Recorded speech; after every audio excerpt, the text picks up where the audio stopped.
नमस्कार दोस्तों, आपका स्वागत है अपने चैनल मास्टरिंग एफएनओ में।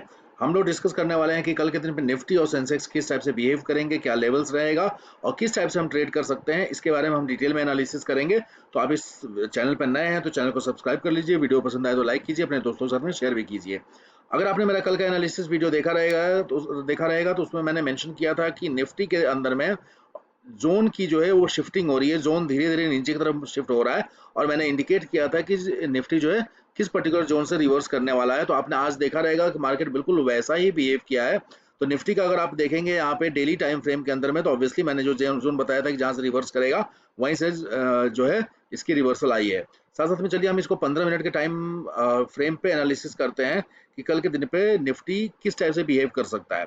तो आप अगर देखेंगे तो जैसे मैंने कि कल के वीडियो में आपको इंडिकेट किया था कि जो इसका जोन था वो जोन जो है वो नीचे की तरफ में, यानी कि रेजिस्टेंस का जो जोन है वो नीचे की तरफ में शिफ्ट हो रहा था। और मैंने बताया था कि आज के दिन पे निफ्टी का जो है ये पर्टिकुलर जो लेवल्स रहने वाले हैं, ये पर्टिकुलर जोन जो है निफ्टी के लिए एक रेसिस्टेंस का काम करेगा। तो आपने ये नोटिस किया कि ये एक पहला रेसिस्टेंस का जोन था, फिर रेसिस्टेंस का जोन दूसरा यहाँ पे बना, तीसरा यहाँ पे बना। ठीक है, तो रेजिस्टेंस जो है धीरे धीरे नीचे शिफ्ट हो रहा है, जबकि यहाँ पे सपोर्ट जो है अपने जगह पे कंसिस्टेंटली इस जगह पे अपना जोन बना के बैठा हुआ है।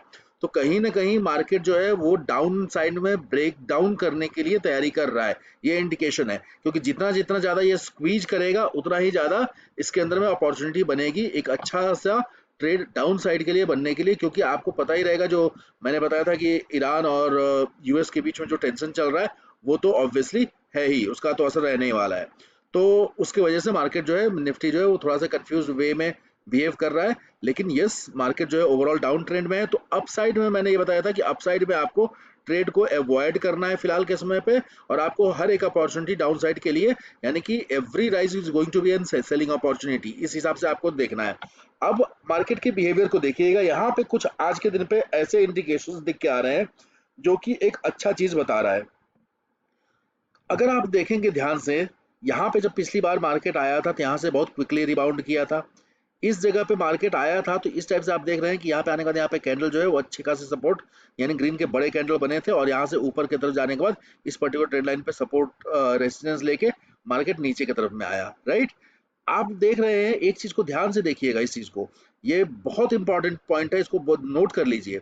आप देखिए सेलिंग का जो कैंडल बन रहा है, आप उसकी आप ये देख रहे हैं सेलिंग की कैंडल की जो लेंथ है वो काफी बड़ी बड़ी बन रही है, राइट।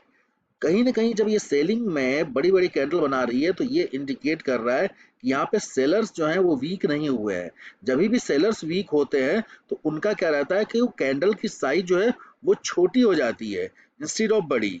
ठीक है, तो कैंडल की साइज, अब जैसे यहाँ पे बायर्स स्ट्रांग हुए तो आप देखेंगे बाइंग की कैंडल जो है वो बड़ी बड़ी बनेगी। ठीक है, सिमिलरली अब यहाँ पे क्या हो रहा है, आप देख रहे हो कि सेलिंग की कैंडल बड़ी बड़ी बन रही है, जो कि बिल्कुल यही इंडिकेट कर रहा है कि मार्केट जो है ऑब्वियसली मार्केट में सेलिंग की ज्यादा होने वाली अपॉर्चुनिटी। अब देखिए इस पर्टिकुलर जोन पे जब मार्केट यहाँ पे नीचे आया है, अब इसका रेसिस्टेंस जो है, जैसे आपने देखा ऊपर से रेसिस्टेंस नीचे की तरफ शिफ्ट हो रहा था, अब इसका रेसिस्टेंस जो है ये लेवल जो है वो ये लेवल, यानी 25,500 से लेके 25,550 लेवल जो है, ये अब रेसिस्टेंस के लेवल पे काम करना शुरू कर देने वाला है। यानी कि रेसिस्टेंस यहाँ पे हुआ, यहाँ पे शिफ्ट हुआ, अब रेसिस्टेंस इस जगह पे शिफ्ट हो रहा है। तो मार्केट कल के दिन पे, कल जो सेंसेक्स की एक्सपायरी है, तो निफ्टी और सेंसेक्स दोनों की बिहेवियर एक जैसी ही रहती है, मूवमेंट एक जैसा ही आता है। निफ्टी में विक छोटे बनते हैं और सेंसेक्स में विक जो है वो बड़े बड़े बनते हैं। तो अब यहाँ पे देखिए कि किस टाइप की अपॉर्चुनिटी बनने वाली है। अब यहाँ पे इस जगह पे आते हुए आपने देखा इस मार्केट में कंसोलिडेशन होते हुए, राइट। यहाँ पे मार्केट कंसोलिडेशन कर रहा है। कल के दिन पे मार्केट में चांसेस यही रहेगा कि इस पर्टिकुलर जोन के आसपास में ओपन हो, यानी कि एक फ्लैट ओपनिंग इस पर्टिकुलर लेवल से 478 से लेके 25,400 लेवल, यानी 75 पॉइंट का ये जो रेंज है, चांसेस यही है कि मार्केट इसी रेंज में कहीं ना कहीं ऐसे ओपन होगा। और यहाँ ओपन होने के बाद हो सकता है कि 15-20 मिनट या आधा घंटा या 1 घंटा कंसोलिडेशन करें यहाँ पे। और कंसोलिडेशन करने के बाद कल एक्सपायरी भी है, तो बहुत ज़्यादा चांसेस है कि कल के दिन पे ही मार्केट यहाँ पे एक बड़ा मूवमेंट दिखाए। ठीक है, यहाँ पे अपने को अगर इस पर जगह पे कंसोलिडेट किया, कंसोलिडेट करने के बाद से अगर ब्रेक डाउन करता है, ठीक है, तो अगर ब्रेक डाउन करता है तो आपका ऑब्वियसली जो है नीचे के साइड में आपको टारगेट लेके चलना पड़ेगा, जहां पे पहला टारगेट आपका 25,200 का जो रहेगा वो पहला टारगेट रहने वाला है। अगर इस पर्टिकुलर जोन को तोड़ता है तो आपके पास में या तो आप कॉल सेल कर सकते हैं या तो पुट बाई कर सकते हैं, और यहाँ पे एक अच्छी खासी अपॉर्चुनिटी अपने को मिलेगी। और जब इस टाइप का रेंज ये टूटेगा तो आप याद रखिएगा कि ये एक बड़ा मोमेंटम आएगा, फास्ट मोमेंटम आएगा, और ऐसे में जो है कि यहाँ पे अच्छी तरीके से सेलिंग की जा सकती है। मतलब जैसे मैं बताया था कि इस पर्टिकुलर रेंज में जब तक है तब तक कम क्वांटिटी से काम करिए, लेकिन जब इस रेंज को तोड़ेगा तो यहाँ पे हम एक अच्छे क्वांटिटी के साथ में हम इसको एज ए सेलिंग के तरीके से ट्रीट करके इसको हम ट्रेड करेंगे। ठीक है, अगर मार्केट क्या होता है कि इसी रेंज में, फॉर एग्जांपल क्या होता है कि कल के दिन पे मार्केट घूमता है, इसी रेंज में घूमता है, तो इस रेंज में अगर मार्केट घूमता है इन केस, तो आप समझिए कि कहीं पे भी मूवमेंट नहीं रहेगा, मार्केट फ्लैट होके कोई ज़्यादा ट्रेंड अपने को मिलेगा नहीं। ऐसे में स्कैल्पिंग की भले आपको 10-15 पॉइंट की स्कैल्पिंग की अपॉर्चुनिटी बने, तो आपको याद रखना है कि इस रेंज में आपको स्कैल्पिंग की अपॉर्चुनिटी ढूंढनी है। बट इस रेंज को जब ब्रेक करेगा तो मैटर करेगा अपने लिए। तो अगर ब्रेकडाउन नीचे में करता है, क्योंकि ओवरऑल ट्रेंड का डायरेक्शन डाउन साइड में है, तो नीचे की तरफ करता है तो हमारे लिए सबसे बेस्ट रहेगा एक अच्छी हैवी क्वांटिटी के साथ में यहाँ पे ट्रेड इनिशिएट किया जा सकता है। लेकिन अगर मार्केट क्या होता है कि अगर इस पर्टिकुलर जोन से ऊपर अगर तोड़ने की कोशिश करेगा, तो उस कंडीशन में मैं अभी फिलहाल बुलिश के मोड में नहीं हूँ कि बुलिश का मैं सिचुएशन बना रहा हूँ कि इसको तोड़ दिया तो एक बड़ा मोमेंटम के लिए जाएगा, नहीं। इसको अगर तोड़ेगा तो ये पर्टिकुलर लेवल रहेगा 25,650, यही मेरा टारगेट रहने वाला है स्कैल्पिंग करने के लिए। इसको क्रॉस करेगा तो फिर ये लेवल रहेगा स्कैल्पिंग करने के लिए। बट अभी मैं, ऐसा नहीं है कि इस पर्टिकुलर जोन को तोड़ता है तो एक अप साइड के लिए एकदम बिल्कुल बायस हो जाए, बिल्कुल नहीं। अप साइड के लिए बायसनेस तो बिल्कुल अभी नहीं बन रही है, क्योंकि अप साइड का जब बायसनेस बनना रहता है तो वो क्लियर इंडिकेशन चार्ट जो है वो खुद में बोलता है। बट चार्ट अभी ये नहीं बोल रहा है कि चार्ट बिल्कुल नहीं बोल रहा है कि मैं ऊपर जाऊंगा। चार्ट हर एक इंडिकेशन पे यही बोल रहा है कि मैं नीचे ही जाऊंगा। तो मार्केट जिस साइड में जाएगा हमको उस साइड में डायरेक्शन लेना है और उसके हिसाब से ट्रेड करना है। तो कल के दिन पे निफ्टी अगर गैप अप ओपन होता है इस जगह पे, इस जगह के रेंज में ओपन होता है, तो आपको समझना है कि मार्केट में यहाँ पे सेलिंग वापस आएगी, मार्केट इस पर्टिकुलर लेवल को आके यहाँ तक लेके आएगा। मार्केट फ्लैट अगर ओपन होता है और इस रेंज के बीच में ही अगर घूमता है तो आपको कोई ट्रेड नहीं बनेगा। आप उस, अगर आप ऑप्शन बाइंग करते हैं तो उस दिन अवॉइड करिएगा अगर इस रेंज में रहता है तो। बट इस रेंज को अगर तोड़ता है, ठीक है, तो ऑब्वियसली इसके अंदर में अच्छा खासा मूवमेंट मिलेगा। तो ये बहुत ज़्यादा चांसेस है, कल सेंसेक्स की एक्सपायरी है तो उसके साथ उस एक्सपायरी की वजह से हो सकता है इसके अंदर मोमेंटम आए और नीचे की तरफ में तोड़ के अच्छा खासा निकले। बट अगर नहीं निकलता है तो हमको इस चीज़ को ध्यान से स्कैल्पिंग करना है और ज़्यादा ट्रेड नहीं करना है, अवॉइड करना है, क्योंकि यहाँ पे रेंज अब पतला हो गया तो हमको एक मोमेंटम के लिए वेट करना रहेगा। तो इससे आपका कैपिटल जो है वो प्रोटेक्टेड रहेगा। अब चलिए हम एक काम करते हैं कि सेंसेक्स का भी देख लेते हैं कि कल सेंसेक्स की एक्सपायरी है, तो सेंसेक्स में किस टाइप का ट्रेड जो है वो हम बना सकते हैं। तो सेंसेक्स को भी मैं एक काम करता हूँ, 15 मिनट के टाइम फ्रेम पे लेके आता हूँ। आप सेंसेक्स का अगर आप देखेंगे तो निफ्टी से ज़्यादा क्लियर इंडिकेशन जो है वो सेंसेक्स दे रहा है अपने बिहेवियर के बारे में।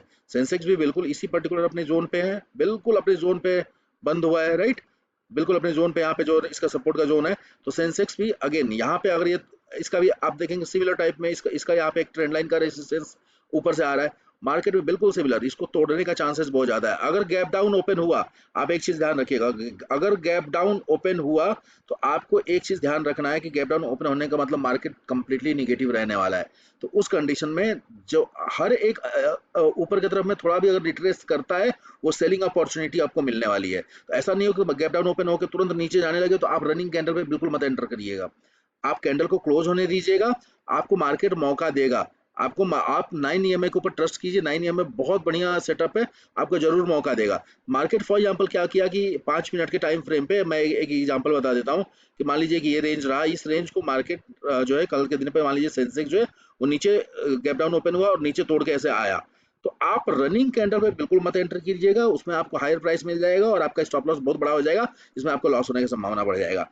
आप चुपचाप शांति से वेट करिएगा, 5 मिनट के टाइम फ्रेम पे आप देखेंगे जब 9 EMA भी नीचे आ चुका रहेगा, ये रिट्रेस करेगा, 9 EMA को टच करेगा, ठीक है, 9 EMA पे टच करने के बाद से जब यहाँ पे एक रेड कैंडल बनाएगा, ठीक है, तो आप वहां पे एक एंट्री बनाइएगा और इसका जो ये रहेगा इस लेवल का एसएल रखते हुए, यानी कि एक छोटा एसएल के साथ में आप इस जगह पे आप ट्रेड करेंगे तो एक बड़ा आपको रिटर्न मिलने की संभावना यहाँ पे बन जाने वाली है। तो आपको सेंसेक्स में कल इस टाइप का ट्रेड करना है और ओवरऑल बायस जो है अपना निगेटिव बायस में ही आपको अभी रहना है। मार्केट ऊपर जा रहा है तो इसका मतलब ये नहीं होता है कि आप इमीडिएटली उस पर बाइंग पे चले जाएं। जैसे मैंने इसको भी बताया था कि ऊपर अगर मार्केट जाता है तो बाइंग नहीं है फिलहाल के समय पे, क्योंकि हर एक अपसाइड जो रहेगा अपने लिए सेलिंग की अपॉर्चुनिटी देगी। और कल के दिन पे मार्केट में जो मुझे दिख के आ रहा है वो ये दिख के आ रहा है कि एक अच्छा खासा एक्शन हो सकता है डाउन साइड में अपने को देखने को मिले। अगर इनकेस कल के दिन पे नहीं हुआ तो फ्राइडे को मूव करेगा मार्केट। कल के दिन पे इनकेस एक्सपायरी है और ऐसा करता है कि वो यहाँ पे सेल बायर्स लोग को ट्रैप करता है और सेलर्स जो है वो दोनों साइड का कॉल और पुट बेच के थीटा डीके करा के पैसा बनाते हैं, तो फ्राइडे को इसके अंदर में मूवमेंट आएगा। तो आप इसके हिसाब से ट्रेड कीजिए, ध्यान से ट्रेड कीजिए, अपने कैपिटल को प्रोटेक्टेड रहिए रखिए, उसी से आपका भलाई होगा। Thank you so much for watching.